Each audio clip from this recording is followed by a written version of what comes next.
Bienvenue à toutes et à tous dans cette introduction à Automa.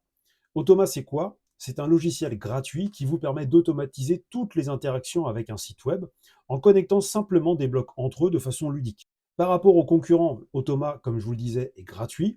Il n'a aucune limite d'utilisation. La courbe d'apprentissage est très rapide, donc que vous soyez débutant ou expérimenté, les seules bases à savoir sont HTML, CSS, et il offre des possibilités plus vastes. Sans oublier qu'il vous permet également de créer des extensions pour Google Chrome. Pour installer Automa, c'est très simple, puisqu'il s'agit en fait d'une extension pour Google Chrome. Donc, on fait une recherche, Automa. On a le site officiel ou la bibliothèque Google Chrome, vous pouvez chercher à partir des deux. Et donc là, eh bien, il vous suffit de cliquer sur ce bouton. Vous êtes redirigé vers le Chrome Store. Et là, donc, on l'ajoute directement à Google Chrome. Et voilà, donc là, automatiquement, Automa se lance. Et là, vous arrivez bien sur le dashboard, donc avec le menu principal à gauche. Tout d'abord, vous avez bien les workflows, les templates, comme on les appelle en fait chez Automa, donc des workflows. Donc par défaut, vous en avez plusieurs d'installés pour faire vos premiers tests. Alors, sachant que moi, j'ai pris l'habitude d'utiliser l'interface en anglais, mais elle existe en plusieurs langues, dont le français. Pour changer la langue, c'est très simple. Dans le menu principal à gauche, vous allez dans Settings et vous choisissez la langue ici.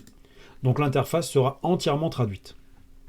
Alors si vous voulez avoir toujours accès à l'icône de l'extension, vous cliquez sur les extensions, vous épinglez Automa.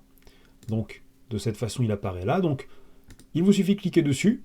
La petite maison, c'est le dashboard. Et on arrive directement sur les différents workflows que vous avez. Pour créer un workflow, c'est très simple. Donc, nouveau workflow, on le nomme test. Et là, donc, vous avez les fameux blocs qui apparaissent. Donc, il y a toujours le bloc trigger qui va déclencher le workflow. Et à partir de là, vous avez donc tous les blocs possibles et imaginables pour retranscrire chaque action sur un site web. Donc, par exemple, je veux cliquer sur un bouton. Donc, on a un bloc clic. Hop, on le connecte de cette façon. Ou alors, quand vous le déplacez, eh bien, vous pouvez cliquer là.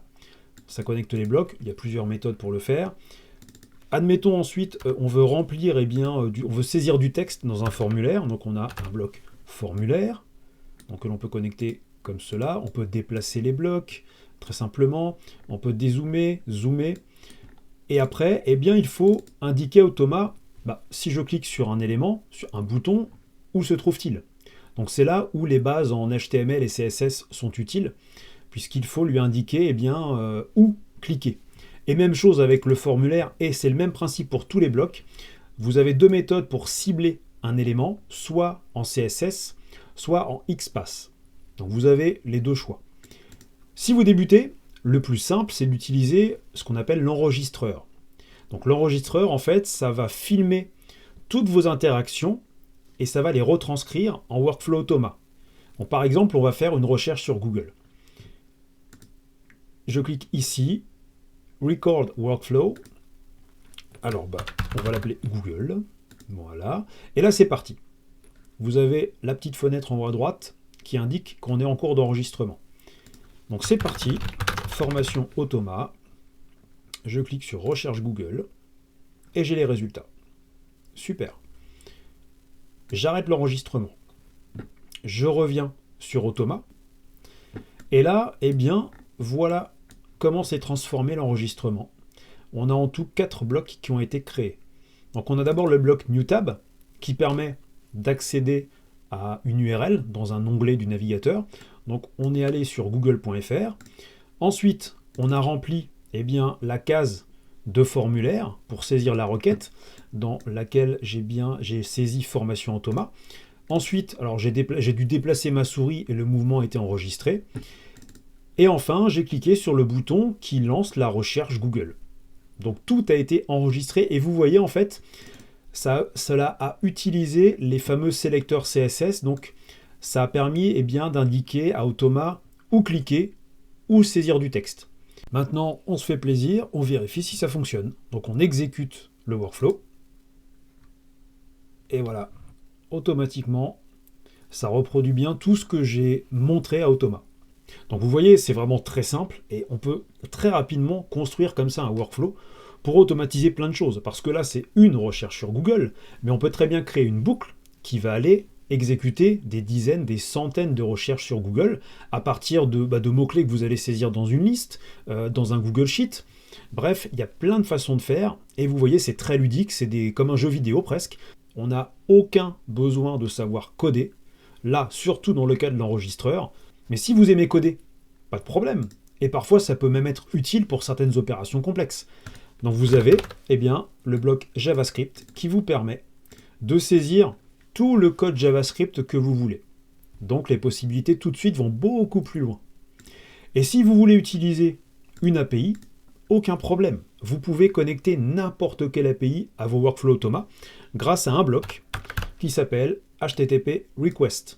Donc dans lequel vous allez saisir toutes les informations nécessaires à l'API, les entêtes, le corps, ce qu'on fait de la réponse, de quelle façon on la traite, et vous récupérez comme ça n'importe quelle donnée dans la réponse. Et si je veux récupérer tous les titles, donc comment faire? Très simple. Je reviens dans mon workflow. Alors là, je ne vais pas relancer ma recherche. Donc cette fois-ci, je vais déclencher mon bloc trigger à une autre étape. On va travailler en fait sur l'onglet actif, Active Tab. Donc ici, on va revenir ici. Et je vais lui dire de récupérer les titles. Et pour ce faire, j'utilise un bloc getText qui permet de récupérer, comme son nom l'indique, du texte. Alors, il faut savoir quel texte récupérer pour les balises title. Pour cela, donc, quand on construit à la main un workflow pour cibler le CSS, on a ce qu'on appelle l'élément selector, le sélecteur d'éléments. Donc là, vous voyez, ça permet de colorer différentes zones. Et quand vous êtes sur la zone qui vous intéresse, vous cliquez, et là, ça vous dit quel CSS utiliser. Donc c'est juste un copier-coller. Donc là, en l'occurrence, ce qui va m'intéresser, ce sont tous les titles. Donc là, tous les titles, alors vous pouvez très bien utiliser le code source de la page pour vérifier. Moi, je sais par exemple que, en fait, tous les titles, ce sont des balises H3. Donc, ce que je vais faire, tout bêtement, je vais récupérer toutes les balises H3 de la page. Donc pour cela, dans le bloc getText, je vise quoi? Je vise les H3. Il n'y en a pas qu'un. Il y en a de multiples H3. Donc je coche l'option multiple. Et pour vérifier le résultat, je vais assigner le tout à une variable. Je l'appelle title. Je sauvegarde. Et on vérifie ensemble. Voilà. Donc là, rien n'est visible. Ça a travaillé malgré tout. Donc je vais ici dans mes logs. Les logs, ça permet de vérifier chaque étape, chaque bloc. Donc là, dans Google, j'ai dans ma variable title, ça a récupéré toutes les balises H3. Donc vous voyez, très simplement, en quelques secondes, je peux récupérer tout ce que je veux dans la page web. Et après, donc, comme c'est dans une variable, libre à vous d'enregistrer, d'exporter, de retraiter ce que vous voulez, sans code, avec du code JavaScript. C'est vous qui gérez comme vous voulez l'exploitation de ces données derrière, toujours avec tous les blocs disponibles dans Automa. Dans ma formation, qui s'adresse donc aussi bien aux débutants qu'aux personnes expérimentées, je vous apprends à maîtriser Automa de façon progressive au travers de plus de 35 modules et plus d'une douzaine de templates prêts à l'emploi que j'explique étape par étape, bloc par bloc. Et si vous avez des idées de projets à automatiser que vous aimeriez me voir réaliser dans une prochaine vidéo, n'hésitez pas à en parler en commentaire de cette vidéo.